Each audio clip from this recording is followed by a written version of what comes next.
News channel से लेकर social media तक हर जगह से केवल अशांति और युद्ध की खबरें आ रही हैं। कहीं बमबारी हो रही है, कहीं तख्ता पलट हो रहा है, तो कहीं महंगाई से जनता त्रस्त है। लेकिन दुनिया के नक्शे पर एक देश भारत भी है, जो इन सब तूफानों के बीच एक शांत और मजबूत चट्टान की तरह खड़ा है। ईरान का सर्वोच्च नेता मारा जा चुका है। तेहरान में खलबली मची है। जवाबी कार्रवाई में इजराइल का तेल अवीव तबाह हो चुका है। सबसे सुरक्षित जगह माने जाने वाले दुबई में ताबड़तोड़ हमले हो रहे हैं। ईरान ने मशहूर बुर्ज खलीफा के पास ड्रोन से अटैक किया है और दूसरी तरफ पाकिस्तान और अफगानिस्तान के बीच जंग छिड़ी हुई है।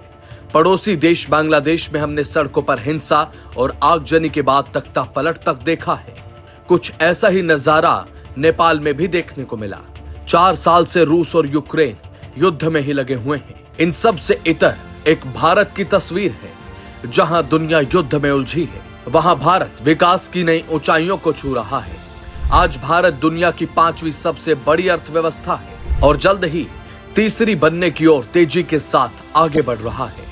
इसके पीछे कई बड़े कारण हैं। बीते 10 सालों में मोदी सरकार ने कई ऐसे बड़े फैसले लिए हैं जिसका नतीजा आज हमारे सामने है। चाहे वह डिजिटल इंडिया हो या डिफेंस सेक्टर में मेक इन इंडिया पहल हो। भारत की यह मजबूती केवल आर्थिक नहीं है, बल्कि कूटनीतिक भी है।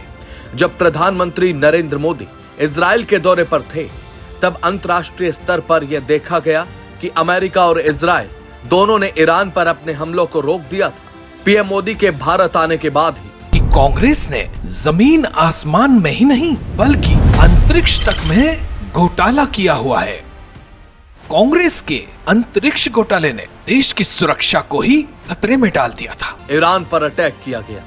ये दुनिया को भारत का ये संदेश भी था कि भारत का नेतृत्व अब केवल दर्शक नहीं, बल्कि वह वैश्विक शांति बनाए रखने में एक बड़ी भूमिका निभाता है। देश ने कांग्रेस यूपीए का दौर भी देखा है, जब देश के अलग अलग शहरों में आए दिन आतंकी हमले होते थे।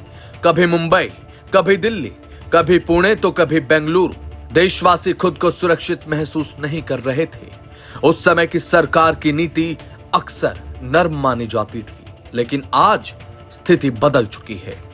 हमने उरी और पुलवामा के बाद देखा है, जिस तरह से सर्जिकल स्ट्राइक और एयर स्ट्राइक की गई, उसने दुनिया को यह बता दिया कि यह नया भारत है, जो छेड़ने पर छोड़ता नहीं है। आज भारत का हर नागरिक चैन की नींद सो पा रहा है, क्योंकि सरहद से लेकर संसद तक नेतृत्व मजबूत है। आज दुनिया शांति के लिए भारत को एक उम्मीद की किरण के रूप में देख रही है। Desk report, detail news India.